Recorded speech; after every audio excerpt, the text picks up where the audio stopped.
जय हिंद दोस्तों। आज हम लोग भारतीय संविधान के भाग 16 में अनुसूचित जाति, अनुसूचित जनजाति और आयोग का अध्ययन करेंगे। इसके साथ साथ थोड़ा सा हम अन्य पिछड़ा वर्गों के लिए आयोग का जो गठन किया गया है 103वें संविधान संशोधन द्वारा, उसके बारे में हम लोग भी उसका भी अध्ययन करेंगे। तो सबसे पहले भाग 16 के अनुच्छेद 338, 338A और 338B। अनुच्छेद 338 कहता है कि अनुसूचित जातियों के लिए एक राष्ट्रीय आयोग।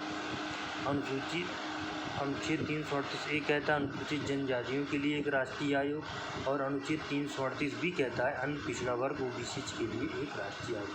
ये तीनों याद रखना, ये तीनों क्रम से लगाने को भी आ सकता है या उलट पलट देगा, उसमें बोलेगा एक सही है, दो सही है, तीन सही है। तीनों के याद रखना है। 338 for SC, 338A for ST and 338B for the OBC। सबसे पहले अनुसूचित जाति जनजाति आयोग के बारे में हम समझे, जिसका भारतीय संविधान के अनुच्छेद 338A के अंतर्गत सबसे पहले 65वें संविधान संशोधन 1990 के द्वारा एक अनुसूचित जाति अनुसूचित जनजाति आयोग का गठन किया गया। 1990 में अनुसूचित जाति अनुसूचित जनजाति आयोग दोनों एक ही हुआ करते थे। बाद में 2003 में एक संविधान संशोधन 89वें संविधान संशोधन के द्वारा SC के लिए 338 में और ST के लिए 338A जोड़ करके उसको अलग से संवैधानिक दर्जा दे दिया गया। दो अलग अलग आयोग से बाद में 103वें संविधान संशोधन से OBC के लिए कर दिया गया, वो अन्य पिछड़ा वर्गों के लिए 338 भी जोड़ दिया गया। एक इसका तो अच्छा फ़ायदा ये होता है कि सभी तीनों पिछड़े वर्गों के लिए अलग अलग आयोग रहेगा, अलग अलग अनुशंसा करेगा, उसके बाद एक एक समस्या का समाधान किया जा सकेगा। और दूसरा कारण ये भी रहता है, पूर्ण राजनीति भी रहती है इसके अंदर, इसके माध्यम से हम वोट बैंक भी साधने की कोशिश करेंगे।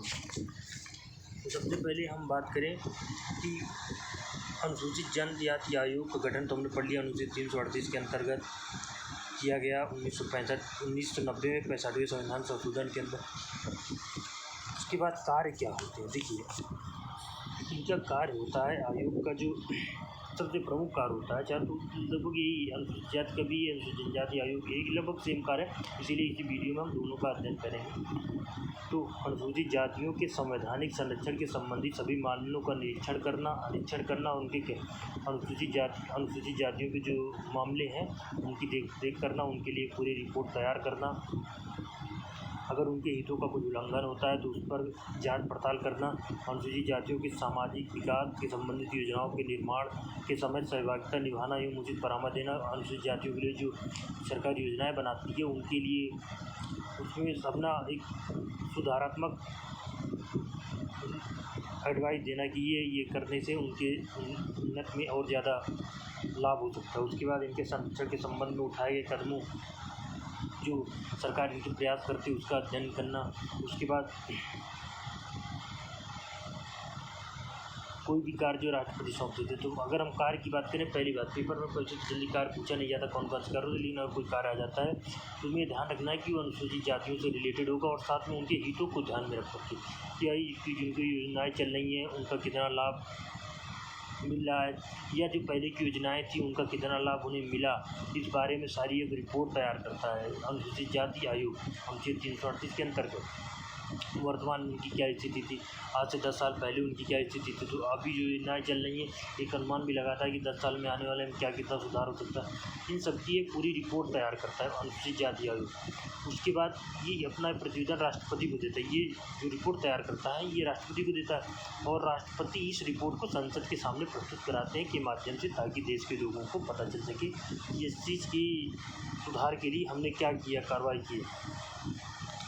इसके साथ साथ इसमें थोड़ा सा कुछ शक्तियाँ भी होती है कि ये समन जारी कर सकता है। अगर मान लीजिए किसी को लगता है कि SC के साथ भेदभाव किसी ने किया तो उसके खिलाफ ये उसको अपने पास बुला करके उसके प्रश्नोत्तर कर सकते हैं।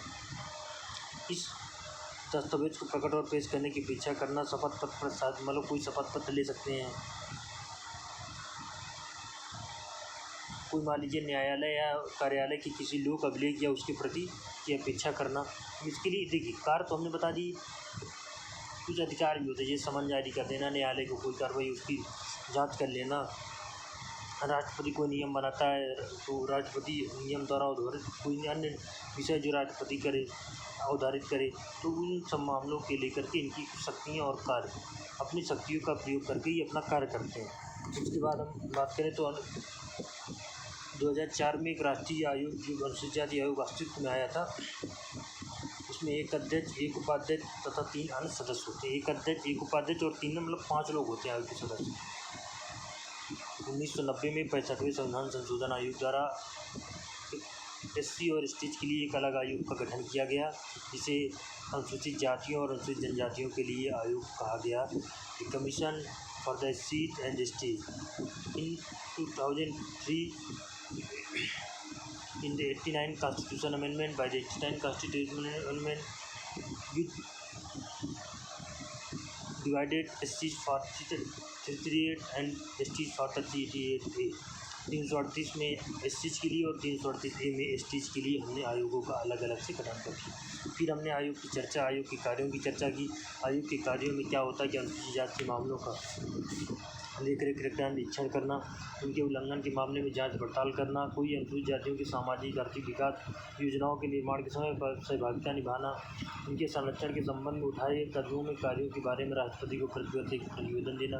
इस प्रतिवेदन को राष्ट्रपति जी कहाँ रखते हैं? संसद के सामने रखते हैं, जिसके माध्यम से देश के लोगों को बताया जाता है कि इस चीज़ के लिए इस साल कितना किया गया और आने वाले समय में जैसा बजट रखा जाता है लगभग वैसे, कोई बजट की तुलना नहीं करना है लेकिन लगभग वैसा ही उसको भी हर साल रखाया जाता है।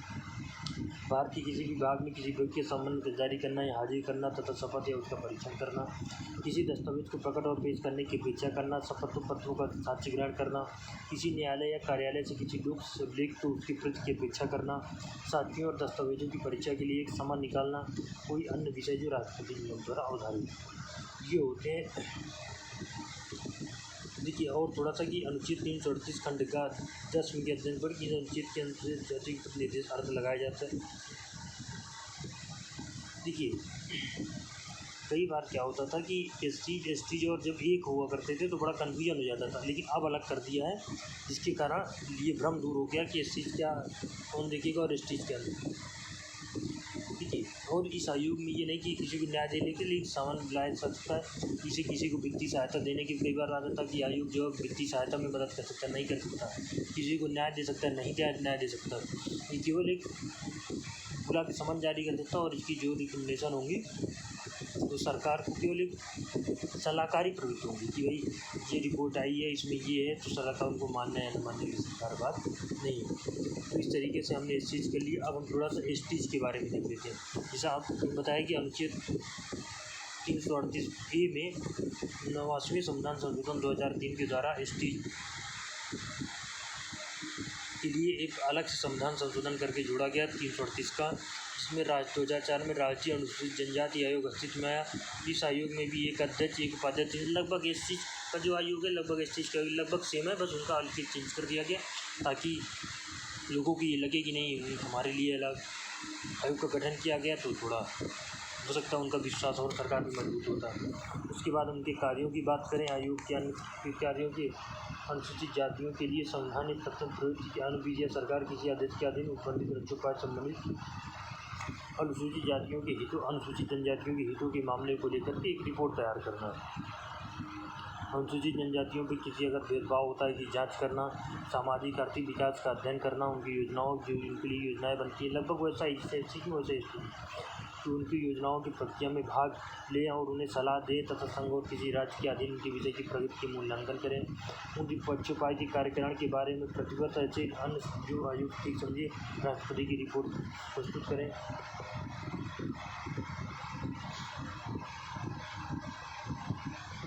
अनुसूचित जनजातियों के संरक्षण, कल्याण और विकास तथा उन्नयन के संबंध में ऐसे अन्य कृत्यों और निर्वहन करें जो राष्ट्रपति संसद द्वारा बनाई गई किसी विधि या बंधु के अधीन रहते हुए नियम को निर्दिष्ट करें।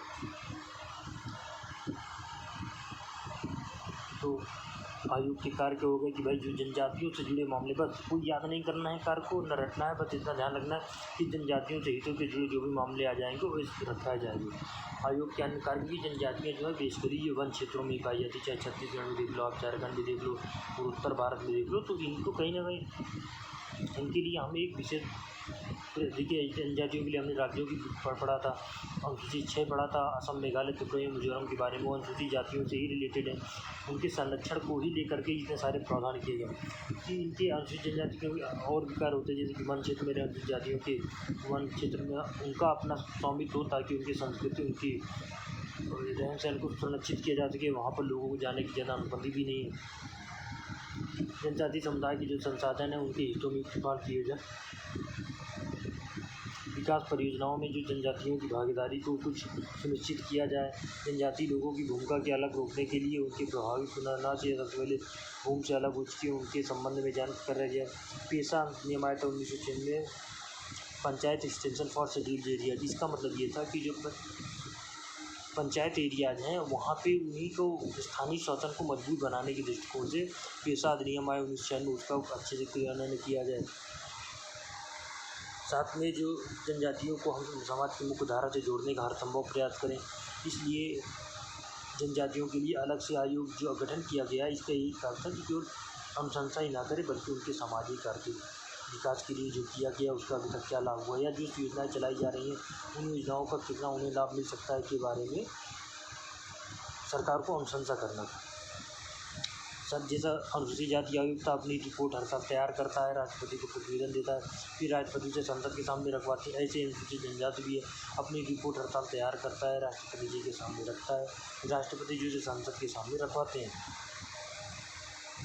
जैसा उसकी शक्तियाँ थी कि भारत के किसी भी भाग में किसी भी व्यक्ति को समन जारी करना, हाजिर करना अथवा शपथ उसकी परीक्षण करना, किसी दस्तावेज को प्रकट या पेश करना, शपथ पत्रों के साक्ष्य ग्रहण करना, किसी न्यायालय कार्यालय के लोक अभिलेख या उसकी कृति की उपेक्षा करना।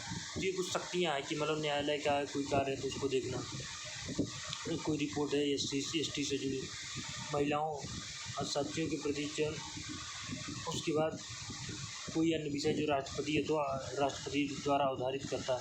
लगभग पूरा ST और ST आप मेरा इमेज लगा दो 338 की, अगर 338 ये कर दो सारा पूरा प्रोसेसिंग वही है। तो इस तरीके से हमने इसको समझ लिया। अभी इसके गौरव रिकैप करेंगे। हम थोड़ा सा OBC के बारे में देख लेते हैं। भारतीय संविधान के अनुच्छेद 102 भारतीय संविधान के अनुच्छेद 338 भी जोड़ा गया था 102वां संविधान संशोधन अधिनियम द्वारा, जिसमें इस OBC के लिए एक अलग आयोग का जो OBC आयोग था उसको संवैधानिक दर्जा दे दिया गया था। उसका भी लगभग यही कार्य है कि OBC के बारे में अध्ययन करना, उसको रिपोर्ट देना, उसके बाद उसको मतलब पूरा प्रोसेसिंग लगभग वही है। इसके बारे में ज़्यादा नहीं। अब ST और ST जो गहराई से जहाँ से प्रश्न आने की ज़्यादा संभावना रहती है उसको हम लोग और अच्छे से एक बार रिविजन कर लेते हैं। तो 1990 में 65वें संविधान संशोधन के द्वारा the commission for the ST and ST as providing constitutional bodies की अनुच्छेद 1900 इसमें अनुच्छेद 338 के अंतर्गत क्या किया गया था कि ST और ST के लिए एक आयोग का गठन किया गया था 1990 में 65वें संविधान संशोधन के द्वारा। 2003 में 89वें संविधान संशोधन अधिनियम के द्वारा ST को 338 में और ST को 338A में दोनों को अलग करके संवैधानिक दर्जा दे दिया गया। इनके कार्य क्या होते हैं? ये कार्य होते हैं कि भाई ST के बारे में जानकारी को इकट्ठा करना, उसके बारे में उनके सामाजिक आर्थिक विकास के लिए एक रिपोर्ट तैयार करना, उनमें उनके साथ कोई भेदभाव हो रहा, सारी चीज़ों का रिपोर्ट संसद के सामने रखवाना, राष्ट्रपति जी के सामने प्रतिवेदन प्रस्तुत करना, फिर राष्ट्रपति जी उस रिपोर्ट को संसद के सामने रखवाते हैं ताकि चर्चा हो सके और लोगों के देश के लोगों को पता चले कि सरकार ST और ST के बारे में क्या कर रही है। सदस्यों की बात करें तो जैसा एक अध्यक्ष, एक उपाध्यक्ष और 3 सदस्य होते हैं। ST में भी ST आयोग में भी 3 सदस्य होते हैं। सदस्य 5 हो जाएंगे, 3 सदस्य और 2, एक अध्यक्ष और एक उपाध्यक्ष, दोनों में ऐसे हो जाता है। उसके बाद ST के द्वारा ST आयोग जो होता है उसके कार्य थोड़ा सा ज़्यादा हो जाते हैं। उसमें वन संरक्षण की बात आ जाती है, उनके क्षेत्रीय एरियाज की बात आ जाती है कि भाई इनकी कल्चर का संरक्षित किया जाए। उसके साथ साथ ये ध्यान रखना चाहता है कि इनके संसाधनों का अधिकतम उपयोग ST के संरक्षण में ही किया जाए। उसके बाद आयोग की शक्तियाँ हमने देखा कि किसी भी विभाग में किसी व्यक्ति के समन जारी करना, हाजिर करना, शपथ और परीक्षण करना, किसी दस्तावेज के प्रकट या पेश करना, शपथ पत्रों के साक्ष्य ग्रहण करना, किसी न्यायालय कार्यालय किसी लोग या उसकी प्रति की अधिपेक्षा करना, साक्ष्यों और दस्तावेजों को परीक्षण के लिए कमीशन निकालना। तो ये इसके कार्य होते हैं। उसके बाद हमने पढ़ा ओबीसी आयोग 103वां संविधान संशोधन विधेयक या 102वां संविधान संशोधन अधिनियम के द्वारा ओबीसी आयोग का गठन किया गया था। इसको भी संवैधानिक दर्जा दिया है। तो हमको याद रखना अनुच्छेद 338, 338 और 338 में फॉर इस चीज़ के लिए संविधान जो आयोग बना है उसको संवैधानिक दर्जा दिया गया। अनुच्छेद 338 के अंतर्गत इस चीज़ के लिए आयोग को संवैधानिक दर्जा और अनुच्छेद 338 के अंतर्गत ओबीसी के लिए आयोग का संविधान दर्जा। Thank you.